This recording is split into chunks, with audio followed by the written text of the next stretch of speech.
Hello everyone, good evening সবাইকে। তো আজকে আমরা যাচ্ছি সংহতি স্টেশনে। কেন জানো?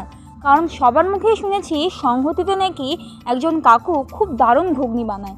তো প্রথমেই চলে গেলাম সংহতি স্টেশনে। তো স্টেশনে গিয়েই দেখি কাকুর দোকানে তো প্রচণ্ড ভিড় আর কাকু ভীষণ বিজি। অনেকক্ষণ অপেক্ষা করার পর আমরা হাতে ঘুগনির প্লেটটা পেলাম। তো এখন টেস্ট করার পালা যে ঘুগনিটা কেমন খেতে।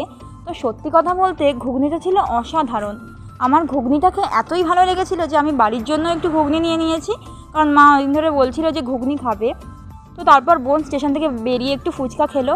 আর তারপরেই হলো সমস্যা, কারণ স্টেশন থেকে বেরিয়ে আমরা কোনো গাড়ি পাচ্ছিলাম না, তাই আমাদের পুরো পায়ে হেঁটে বাড়িতে আসতে হলো। আর দুদিন পরেই যেহেতু শিবরাত্রি, তাই প্রতিটা রাস্তা খুব সুন্দরভাবে সাজানো ছিল। তারপর দিদির জন্য নিয়ে দিলাম একটু ফুচকা নিয়ে আমি আর বোন বাড়িতেই আসছিলাম। বাড়িতে এসে আমি একটু ফুচকা খেলাম আর মাসি এখানে খাচ্ছে ঘুগনি। তোমাদের সাথে দেখা হবে নতুন ভিডিওতে। বাই।